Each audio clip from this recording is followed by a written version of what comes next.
It's time for CBJ in 30, presented by Telhio Credit Union. Find us on SoundCloud, Apple Podcasts, Spotify, Google Play Music, YouTube, and TuneIn. The easiest thing to do is tell Alexa or Siri to play CBJ in 30. Here's your host, Bob McElligott.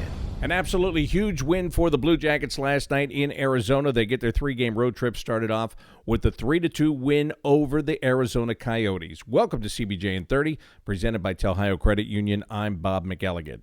It was a much-needed win for the Blue Jackets. The things that have happened to them in the last couple of games where they had problems creating scoring chances, where they didn't get second and third opportunities, where they didn't get bounces to go their way, well, that kind of went the other way last night for them, and it was because of the way they played. They just played hard. They just kept coming.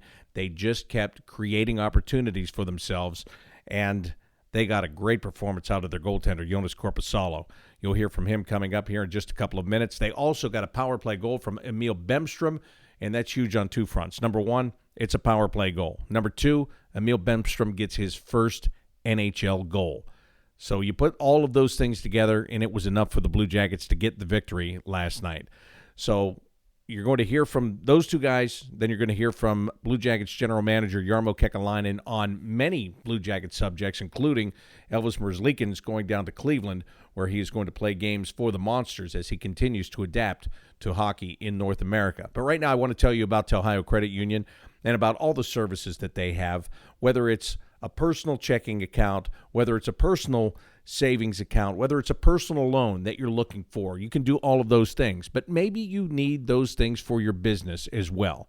Well, Telhio Credit Union, they have a lot of different options for you. All you have to do is go to their website and just surf through and find out exactly what services they provide, what services are going to fit your needs. If you need some help, there's a live chat option that you can click on right there, and you can get somebody to help you with that. It also will give you the information you need to know why you should join Telhio Credit Union, why you should join a credit union. It's right there. It's in front of your face. You can't miss it. But if you do, as I said, you can get help. The other thing you can do is you can stop by any local office of Telhio Credit Union, which is open to anyone in central and southwestern Ohio and is federally insured by NCUA. So the Blue Jackets getting that big win last night. It all started with a goal 9 seconds in, shot from the point that Gus Nyquist tipped and redirected and got it by Darcy Kemper. And that was really important because Kemper was on quite a roll. He was allowing 2 goals or less per game for a long time, dating back to last March. He went from last March until October 22nd of this season, allowing 2 goals or less per game. And when you have a team like the Blue Jackets that were struggling just to score goals themselves, to come in and get the first goal against a goaltender that is riding a hot hand like that. I almost said a hot wave. That doesn't make sense. A goaltender that has a hot hand. You're either riding a wave or you have a hot hand.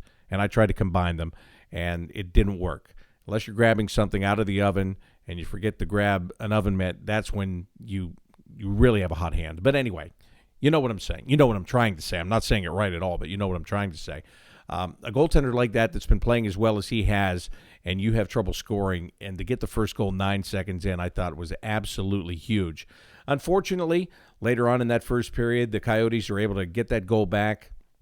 They get a shot from the right wing side. There's a rebound off the pads of Korpisalo, which it was a good, hard, low shot, and that's what you're looking for as an offense. You're looking for what they call the pass off the pads.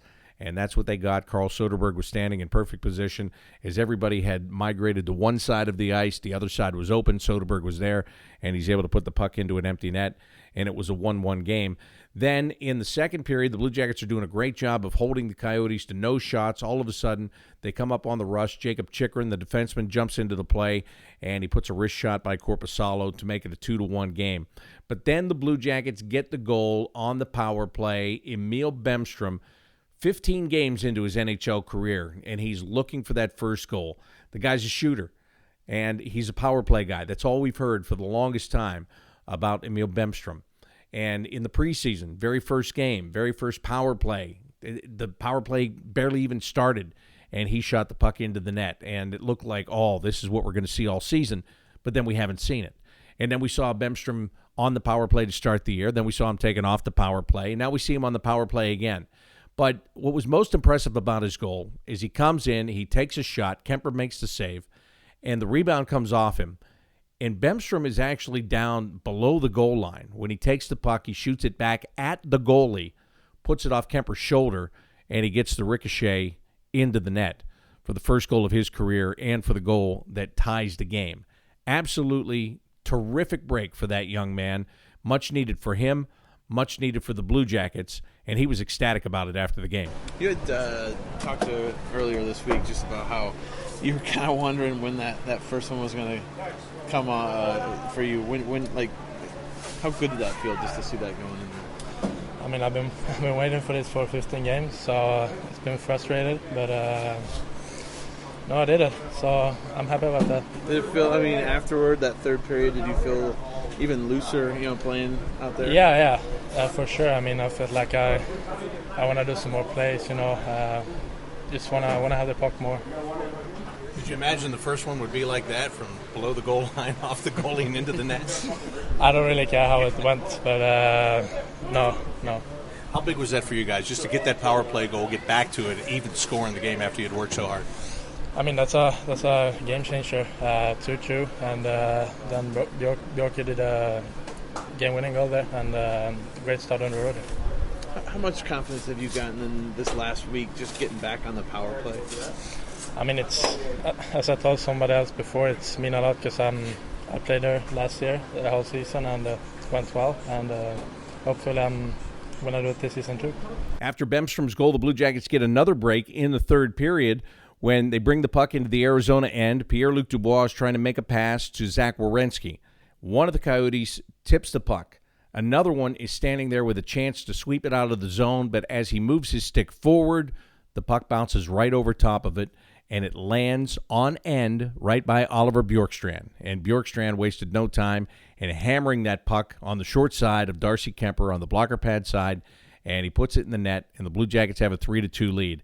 And from there on in, it was just about locking it down and grinding it out. And they put themselves into a spot near the end of the game when they took a penalty with the goaltender already pulled, and that meant it was going to be a 6-on-4, and that's when Joonas Korpisalo turned in some of his best work of the night, and his teammates did too, clearing the puck away from the front of the net and just ensuring the victory last night. It was a team win all the way around, but Joonas Korpisalo was locked in right from the beginning of that game.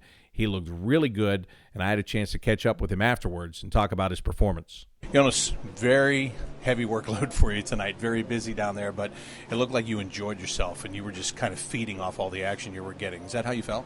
Yeah, I think we played really good in front of the net too. I mean, first period I got a lot of shots pretty early, so, get into the game pretty easily and get the flow going. But yeah, I think we played really good, battled really well, and found out the way to win.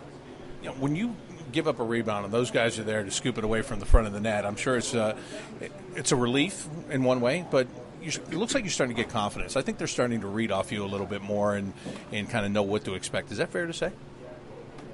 I mean, yeah, I know you've played before, but I mean, you're playing every day now, and they're kind of figuring you out too, aren't they, your teammates? Yeah, I guess so. The more we play, the more they start to know what kind of goalie I am, really. So yeah. You're a battling goalie in that game tonight. You can talk about technical aspects of the position all you want to, but sometimes that stuff has to go out the window, and it went out the window a couple of times on you tonight, didn't it? Oh, yeah, and, that's how I learned to play hockey, and I love it, just battling and grinding and just going outside the box, not thinking about technique. I love it. I want to ask you about the one save you made on Kessel there at one point. I think it was a power play, and you just went way out and challenged and kind of slid right into him. You've seen this guy a long time, all the games that he played against Pittsburgh against you guys. When he's got the puck, what are you thinking right there? He's a shooter, 100%, skilled guy. I just tried to challenge him, But he was a smart guy, so he tried to go around me, so I had to push forward and launch with my pad there. This seemed like the kind of game that even though at the end you were going to be shorthanded, that there was a confidence from everybody down there that you were going to be able to find a way to get the job done. Did you guys kind of feel like that? Yeah, and as a whole team, we scored the leading goal, and I think we settled down after that, Didn't have too much chances after that, probably none. And the PK at the end, boys were battling so hard. It's great to see, and really enjoy playing behind them. So a great win for the Blue Jackets, 3-2 over the Coyotes to get this road trip started. The Blue Jackets are going to be on the ice tomorrow in Denver to take on the Colorado Avalanche for the first time this year, and they'll try to make it 2 in a row away from Nationwide Arena. Well, yesterday, before the game, I had a chance to catch up with Blue Jackets general manager Jarmo Kekalainen. We talk about a lot of things, including Bem Sturm needing to get that first goal, which he now has. But one of the more intriguing issues of the week is goaltender Elvis Merzlikins was left behind. He didn't make this trip. As a matter of fact, he got sent to the American Hockey League. He is with the Cleveland Monsters, where he's going to be playing this weekend. Manny Legacy, the Blue Jackets goaltending coach, stayed with Elvis to go there and watch him play and help him work. And Matisse Kivlenieks, who was 5-1 in Cleveland to start the year, is here as the backup to Jonas Korpisalo. So that is kind of the big news of the week, because Elvis didn't go to the minors when he signed last year. He didn't start this year in the minors, but he's there now trying to figure out the North American game a little bit more. So, again, that was one of many things that I was able to talk with the Blue Jackets general manager, Jarmo Kekalainen, about. In the summertime, especially after July 1st, you talked about how much you like the team that you have here. Now, into it here, over a month into the season, I know you still like this team, but what do you see with this team? What are some I guess, has it been what you thought it was going to be in these first 6 weeks or so? Well, if you look at the last 5 games, no. But 2 weeks back from today, we were playing great hockey. We beat Carolina at home and played some of the best hockey I've seen our team play since I've been here since 2013. And it just goes to show you how important the confidence is in pro sports. And right now we're pressing. We've lost a few games and need some success to turn that around. And once you start getting confident again, we can get back to where we were 2 weeks ago. But I still believe in our group, and there have been guys that have underachieved so far, and they have to get to their own level for us to have a success. Yeah, and some of those guys are some of the core guys that you've had here for a while. You know, John Tortorella talks about confidence and how you can't teach it. And he sees it from one standpoint behind the bench. You see it from the other standpoint upstairs. Is that something you stay out of, or how much do you talk to the players about what's going on with them? Is that more of a coaching job, or how do you relate with them as well? No, I think you can teach it. I mean, it's hard to teach, and it's. I think what Torts means it's at the end it's up to the player to find the answer. But coaches do that every day. They try to help the players on individual level. They're sort of the psychologists at the same time. I try to have conversations with the players whenever I can to boost their confidence or give them my observations. But I stay out of the coaches' ways. That's mostly their job, and I do it in here and there when I think it's needed, or when I think that can help. That I have a little conversation with the player. Mostly do it with the young players anyway. So. That's it's a huge part of success in sports, and that's something that we definitely have to focus on. Speaking of young players, Emil Bem Sturm was one of the guys that you talked about a lot this summer, and about him coming in and creating an offensive spark. And I know it's been a bit of a struggle for him so far. Limited minutes, not the big minutes he was getting when he was playing in Europe. But what do you see from him? From a guy that you used to go watch before he came here, are you seeing him when you're watching from upstairs making the adjustments that he needs to make? Yeah, I think it's been a roller coaster for him too, just like it has been for some of our veteran guys, and it doesn't get any easier for a guy who's here for the first year in the league. I think he's had some great games, hasn't had the results that he's obviously wanted. Made some really good plays, had 6 shots on net in the game in Chicago, 4 shots on net last game. It's not going in yet, but once it does, I think that he will gain that confidence that's needed for him to have success on a regular basis in this league, and it'll come. It might take a while. The other day I actually had a meeting with him, and Pierre-Luc Dubois in his first year had almost identical statistics with Emil Bem Sturm through first 5 games, 10 games, and 15 games. So he went on to have 47 points that year. And I'm not saying or comparing the two players; they're two different players. But Emil Bem Sturm lives and breathes when he scores goals, and he needs to have that first goal in the National Hockey League and get the monkey off his back. And I'm sure that he will. And then he's going to score a lot of goals in this league. How much do you like to be able to do that, though? As you said, Dubois and Bem Sturm are two different players, but, I mean, there's a guy that he's sitting right in the same room with, and he can make a relation to. You know, he can look at that and say, man, look what kind of a player this guy is in his third year. So if I can do something like that, you know, just to make it relatable to the players. Well, I'm sure the players that do those observations on their own, that's easy to do. They see what the age of the player is, the experience level of the player, where they are physically. They can see that looking at each other and in the locker room and in the battles on the ice and all that stuff. And you know, players observe and make assessments of where they are at and where they belong and all that. And so you know, there's a lot of good examples in our room for our younger players on how you handle yourself as a pro and what you need to do on the ice to be successful. And I'm sure that's what Emil's been doing in his first year in the league as well. Yeah, but how important do you feel that it is for you to go in at those times like that and just pull them aside and give them that little extra word or that extra shot of confidence and those types of things? Because it's coming from the man. I mean, you're the guy that brought him here. You know, he plays for the coaches, but you're the general manager. How important do you feel that is to get that in every once in a while? Well, when we do take a chance to or take the opportunity to do that, then we feel it's important that we do that. And we did it together with John Tortorella this time with Bem Sturm, and you know, hopefully it'll help. But you know, I'm more focused on what we need to do as a team to turn it around, and you know, do it day by day and start tonight. And Bem Sturm, one of his biggest strengths, and you talked about this coming in, was the power play. He's been on the power play, off the power play, back on the power play right now.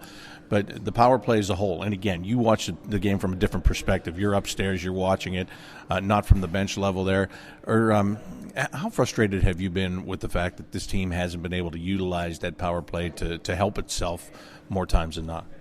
Well, it's frustrating for everybody. It's frustrating for us, management, coaches, fans, and the players. I mean, you can see that they're pressing right now and need to have some success in the power play as well to get that confidence going and do it on the instinct level rather than squeezing the stick and pressing like we're doing right now. But again, one little piece of success can all of a sudden turn it around. We've seen it over and over again. Last year we struggled in the power play, then the power play started clicking in the playoffs against Tampa, and they looked like a totally different group executing it, and that's what's going to happen this year as well.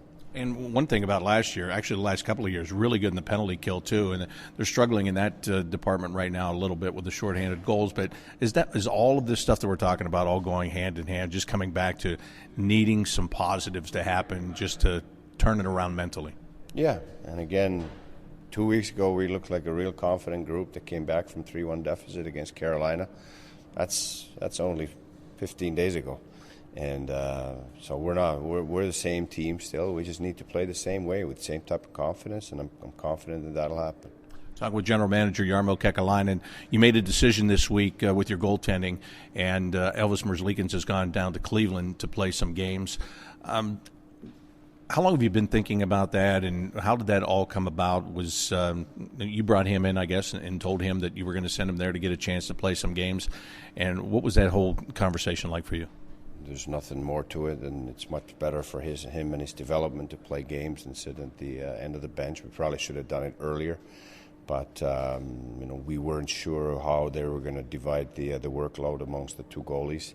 But Corpy's played really well, and he deserved to play more, and now we just need to keep Elvis playing. He's not going to develop by sitting on the bench for 3 weeks in a row and then trying to get a good start when we have one of those opportunities for him when it's a back-to-back situation, for example. This is a great opportunity for him to play behind a really confident group in Cleveland and get more adjusted into the North American hockey. This is not a demotion by any means. It's we believe in him as a goalie, just like we did when we signed him and brought him in this year. And this is part of development for a lot of good goalies that are superstars in the NHL right now and have done this. And I don't think there's anything more to it than just have him play games. And it is, and I'm sure it's tough for him. I mean, he was a star when he was playing in Switzerland, but it is, and you know how big of an adjustment it is at that position to come over. There are just so many different things, aren't there, that you have to learn to deal with. And dealing with it in the NHL sometimes, that's baptism by fire. This is the best league in the world. Like I said, a lot of all-star goalies have paid their dues and played some games in the minors before they became starters and stars in the NHL, and that's no different for Elvis Merzlikins.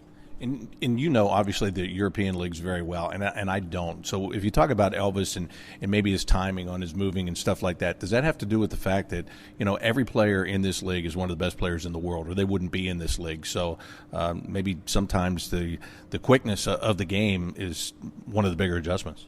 Yeah, the size of the rink, the shots are coming from everywhere. There's no bad angles like in Europe.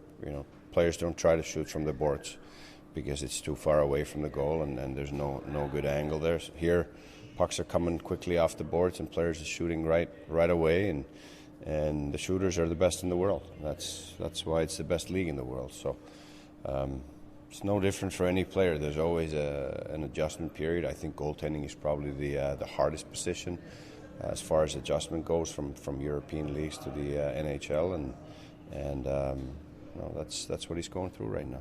I want to ask you about the guy that's coming up to be the backup for Korpisalo, Matīs Kivlenieks, who is another Latvian goalie, and he's been in the minors the last couple of years, and he was really young when you put him there a few years ago to get that experience, and he comes up here with some really good numbers for Cleveland this year, and we talk about your goaltending, the pipeline that you have there. You feel like you have some really good players. How pleased have you been with what he's been able to do and make the adjustments and get better in the American Hockey League? Yeah, he's made a big step this year, and it's been big part of that success that Cleveland's having right now. They've won 5 in a row. Veini Vehviläinen has played extremely well there too, and Tarasov's making big strides in the Finnish league. So we have a lot of good goaltenders coming, and it's an important position. As you look at your roster and you're really deep on defense now, you got a couple of injuries there right now. I know you're always saying you're looking to make your team better, but it's hard to do. Like when you talk about trying to trade pieces or whatever, this time of the year it's really hard to do because it's early and everybody's trying to figure out who they are, right? Yeah, every team, I can't speak for anybody else. Every team determines where they're at with their team and where they need to go, and It all depends of the two teams and their needs coming together at the same time, and then there can be a potential trade. But I'm not going to speculate on where we're at with that. But as you said, we're always looking for different ways to make the team better. How do you do it? I mean, when the team's playing well, you seem like you're the flatline guy. When the team's playing badly, you're the flatline guy. I guess that is the job, right? You always have to be in that same position for you, always analyzing and not getting too emotionally into it one way or the other. Is that fair? Yeah, you just haven't seen me in my room. That's all.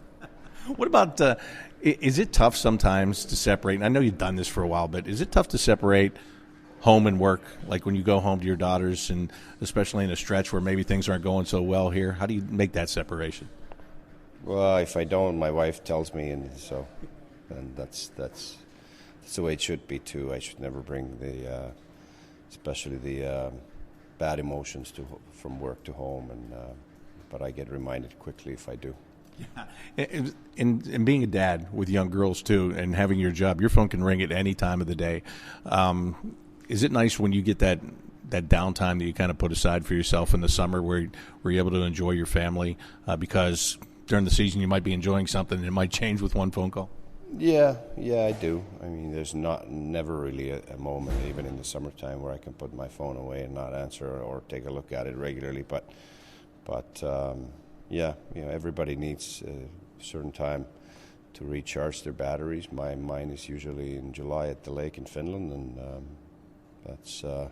but I'm more excited now with the season going, and you know what, even the ups and downs, both. Even though you don't probably enjoy the downs as much as the ups, but this is a great job to be in, and I enjoy every moment of it. Yeah, you're right. With the downs, you're still working in the National Hockey League. It's during the season, so you get to enjoy the season, because that summer does get long, doesn't it? Yeah, and it's always an opportunity to learn, and that's how you learn the most, is going through adversity, and we've done it before, and we'll do it this time as well.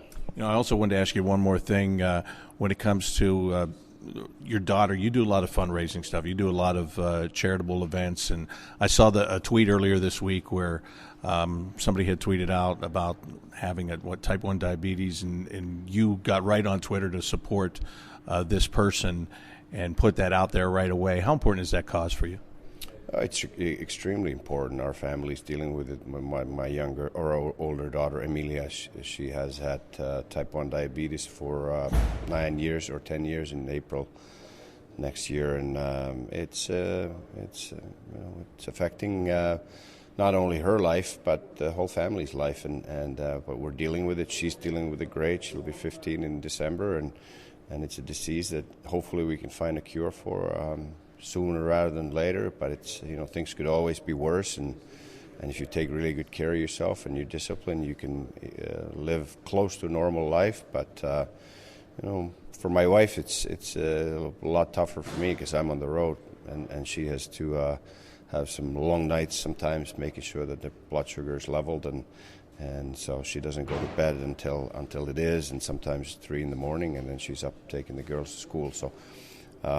Yeah, it's a tough disease, but like I said, things could be a lot worse. Is it good for you, and I'm sure you've met a lot of people, made a lot of friends in those circles through those things, but you're an NHL GM. You're in a prominent position now. Do you like the fact that maybe that's a bigger platform for you where you can help to raise awareness and raise funds and do more things because of your position? Yeah, I certainly try to take advantage of it, knowing a lot of people that are willing to help, and we've been able to build a great group of friends and supporters of our cause, and we had a great event this summer again, or this fall, to raise money for type 1 diabetes and juvenile diabetes research fund, and we'll keep doing it until the cure is found. Jarmo, thank you very much. I really appreciate it. My pleasure. That's Blue Jackets General Manager Jarmo Kekalainen. I'd like to thank him for taking some time to talk about the team and also to give me a little look behind the scenes at his family life. So thanks to Jarmo for doing all of that. Hey, I want to remind you the Blue Jackets are hosting their annual Hockey Fights Cancer Night presented by Ohio Health. It's coming up 1 week from today, Friday, November 15th, when the St. Louis Blues are in town.